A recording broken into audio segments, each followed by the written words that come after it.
So really the only places I found that are really friendly are DC, St. Petersburg, which is where I ended up street performing last year. And I made some great money. And so that happened last year. And so we also had a family reunion last year. We went from Florida to South Carolina for like a week for our family reunion. At that point, we came back to Florida. I went back to the DMV and street performed for the rest of July.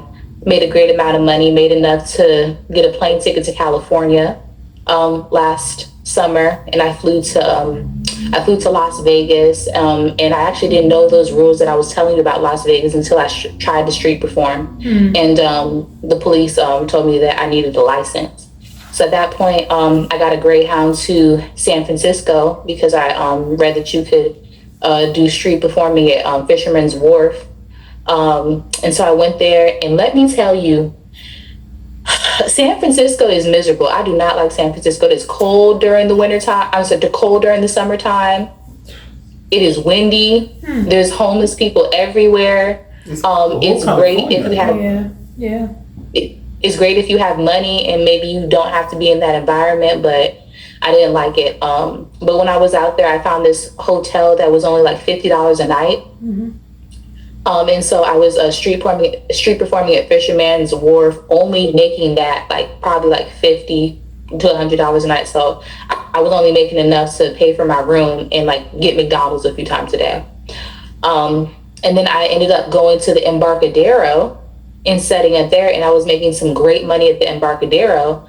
But then they have this festival out there. I forgot what it's called. They always have it in San Fran though. It just passed. But anyways, when this festival came to town, the police started being stricter. So they came and ticketed me or tried to warn me to get off property at the Embarcadero because I need a license there. But luckily, this cop who told me that I couldn't perform at the Embarcadero, I told him that I was performing at this church park. And I was actually doing great at this church park.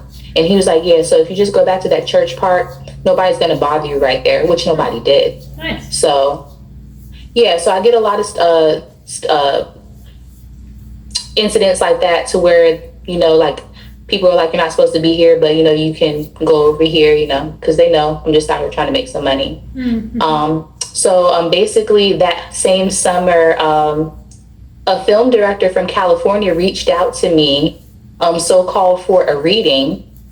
But it turned out that in his reading that he was only getting a reading from me because he was like interested in me romantically. So after this guy paid me for a reading, we ended up talking for like 2 weeks on the phone for like 3 to 4 hours a day, each day. And he would send me like $100 every time we got off the phone. Like we was just talking, like he was just like just sending me money. And so when I got out there, I was doing that street performing in San Fran for a month, and I was like, I'm ready to go back to DC. But before I went to DC, I wanted to go to LA because I wanted to look for my dad, because there was a period last year to where nobody had talked to him for a year. And my grandfather didn't know where he was, because that's what my dad does. He's regularly absent without leave, and regularly just like missing in action. So I hit this dude back up. I was like, hey, I'm out here, you know, can I just like chill with you for a few days? Can you help me find my dad? He was like, cool. So he purchased my Greyhound ticket, and I went and I met him, and he got a really nice extended stay hotel. Like I've stayed in hotels the past 5 years, but I didn't know they had like really nice extended stays, like until last summer when I went out there. Like it was a really nice extended stay. So he basically just like got me a room for 3 days, feeding me. I'm a big fan of In-N-Out Burger, and because I stay on the East Coast, it's very rare for me to get it. So I think I had In-N-Out like 3 times a day. So why are you still with him? So he just wanted to have sex with me. Of course, so it's just Everybody wanna. we look for my dad, but then he tried to, of course, do what he do, like the dude that I was staying with should have. But I'm just not that type of girl. I'm just Okay, good. No. You had a guy for multiple years. He didn't give you none. Now you had a homie coming in. He wanna give you everything. Just take it. Come on, man. You being picky. He did not. He didn't want to give me everything. It was just like for the time being. You know how guys like fly girls out and they'll show them. Oh, that's you know, sex trafficking. You're not lying. He's Diddy. You're not lying. But you know, it just wasn't that type of party because at the end of the day, I flew myself out there. Like, yeah, he bought my Greyhound ticket from San Fran to LA, but you know, I flew myself out there. You know, it's just like you fly out so you can go to some. Yeah, funny. Oh, Jesus. Oh my God. I'm sorry. Just never mind me. Oh, you're good. Yeah. So so it's just like on the third night there, of course, you know, he made his move, but I told him before he got the room that he wasn't getting that. That's the number one too, you know, like I'm very, very clear up front. Like, I mean, yes, I have like hoes in different area codes, but they know what's up, you know. Okay, like, no. Time out. Where's my red flag? Okay, so there was a guy who make you pay half the room, but you want to give him everything. Now you got this guy who paying the everything. You don't want to give him none. It was 3 days. I'm just saying, but like, okay, listen, you could party that 3 days until like 3 years. I mean, I'm just saying. You're not wrong. Right. I have heard one night stands turning into something more. Yes. So I might have played that wrong. Maybe. Call him. Don't call him. You're good right now. You're good right now. No, find something real. What makes you think he's not real? Well, I don't know. It didn't seem like he was fighting too hard for it. He tried. For 3 days he was fighting. 3 days. Okay, listen. I'm willing to fight for you. Listen. I'm willing to fight for you. But if you're fighting me to leave, what can I do? That's true. But you weren't fighting him to leave. You just had only been around him for 3 days, right? Okay, but he's helping. That's it. Okay, he's fighting to get with her. He's helping her find her dad. Mm-hmm. But she didn't want to. Well, I would say he ghosted me though, because it's just like when he was sending me the money, like we had those conversations, right, for like a week or so. I ghosted you too. I'm sending you money. I'm helping you find your dad. I ain't getting none. This motherfucker, I'm tired of this. In a man's world, in a man's mind, that's what it does seem like.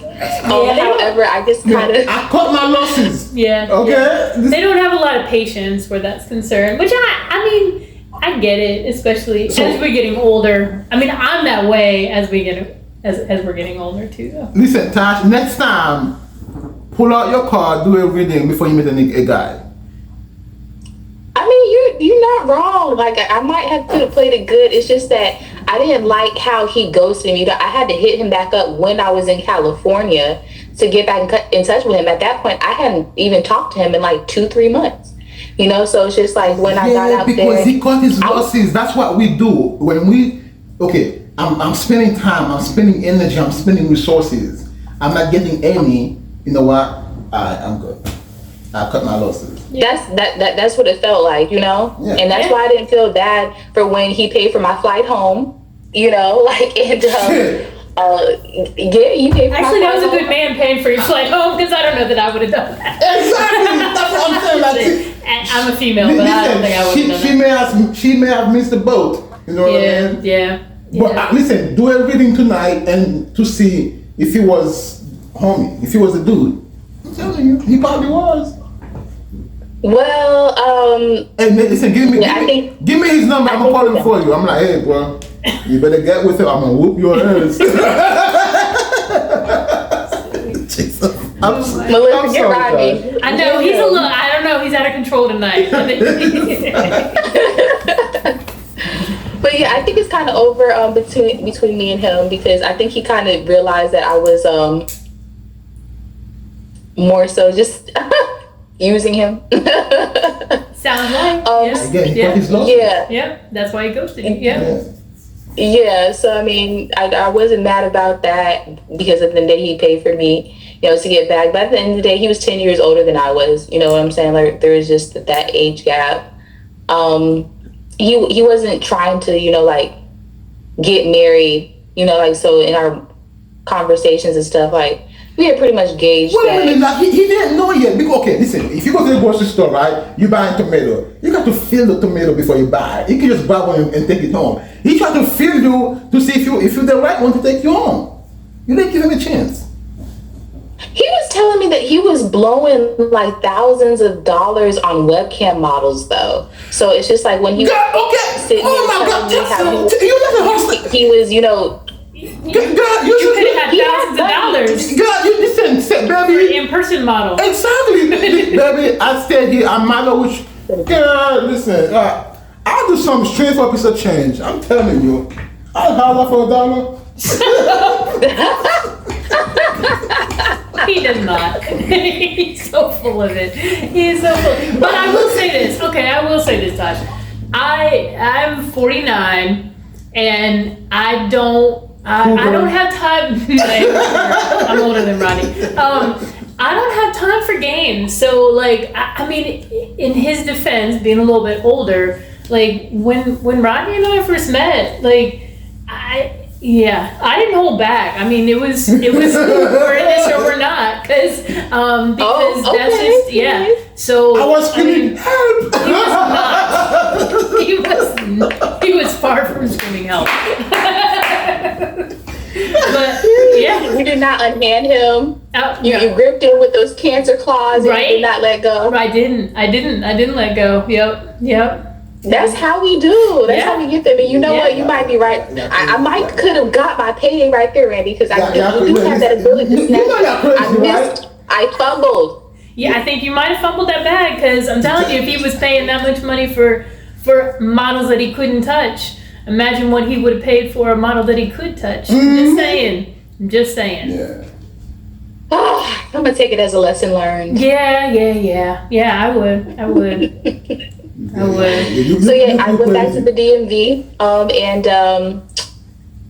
so that was last fall. I spent August and September in the DMV. One great thing about that was I've become really passionate about electric bikes. That's one thing that I did in Las Vegas to fix my emotional health, is that I tapped back into the fact that I love bike riding. And then when I saw everybody zipping up and down the sidewalks in Las Vegas with electric bikes, I was like, yeah, I need one of those. So I bought an electric bike when I was in Vegas. It got stolen right before I left. So last summer, when I got back to the DMV, I bought myself another one. Nice. And it was the best part of the summer. I rode all the way from Alexandria to Georgetown National Park on one of the many trails in DC. And that was awesome. But then it got cold. I ended up going back to that dude's house one more time. Now let me wrap up the crazy stories about this crazy dude, okay? Wrap it up. Okay. So as far as him being a cover of Melissa, this dude, okay, so apparently there's this thing about guys destiny swapping with women. And this goes back to our conversation about dating guys who are lesser than me. So there's this theory that guys target women who are like on a higher caliber than they are to drain their light, suck their energy, steal personality from them. And I can definitely say that's what this guy was doing the whole time I was with him. I'm talking about, he was one of those nerdy black guys with, we would say, a lack of soul. You know what I'm saying? He just didn't listen to nothing but detective jazz and how can I say it? Just podcast all the time. He never really listened to rap music, pop music, R&B music, stuff like that. He didn't dress like he knew how to, have fashion and stuff like that, even though he did his own type. But yeah, he basically, whenever I was around, he would just start using ebonics. You know what I'm saying? So it's just he would start actually talking like he was African American, he would actually use like the N word, for example. He never used that, but I used to use that word back then. I still do slightly. I'm trying to change it around to Negro because I'm not, trying to offend anybody. But back in the day, I used to use that word. He started using that word. He started listening to rap, listening to NBA YoungBoy and stuff like that. I used to like have a morning ritual of singing in the shower. This man would be singing in the shower, like trying to hit high notes and everything. Like this man was full-fledged trying to personality swap with me. This man wanted to be me, honey. Okay, so when I came back, he's a girl. But I do feel like he has like a lot of incel qualities too, though. Yeah. So I wonder if he's. Where is he from? Charles County. Okay. I wonder if he like went through a lot of that because he's not willing to come out. You know what I mean? Like, so he almost. I mean, he probably does get denied by women a lot. You know what I mean? Like trying to build that cover. A lot of these guys he can't perform. He can't. Yeah. The crazy thing is, like, like me, with the going through all his stuff, because I definitely went through all his stuff. He used to get girls and stuff, but the thing is, I mean, if you're paying them, you can get them. Yeah, it's just like he wasn't ugly, right? He's tall, dark, handsome, but he just didn't have any game. He didn't have any flavor, like I was telling you, which is why now looking back, I know like that's why he had me around. So he could actually, emulate, what I had going on. So he could keep these girls interested or whatever. Yeah, so, but no, if you're a guy, you don't want to emulate a woman. Yeah, but if you're gay. That's what I'm saying. Yeah, like, so he tried to become a black woman. I think he's just really confused. I mean, he ain't confused. He know what he wants. He know what he wants. He wants a dude. He don't want you. Because you don't have what he wants. Okay? I don't have what he wants. I just don't, and that's not my fault. Yeah. And I read this theory that guys go towards the women that attract. I'm sorry, bisexual down low men go towards the women that the men that they are attracted to want. So that goes back to how he choked me out when I was talking to, one of my little boo things, because it's kind of like, oh, I just want to get her attention because she's a prize to other people type stuff. I can hear that. So, it makes sense though. Yeah, it makes sense. Yeah. I've also read a theory that guys like to, down low guys, even though they might like generally like men, they still see the value in procreating with a woman in order to just be permanently attached to her.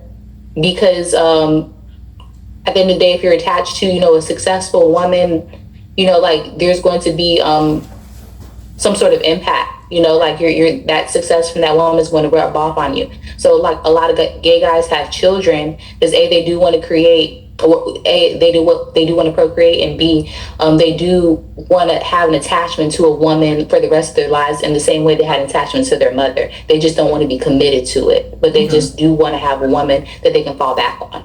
I see that. Cool.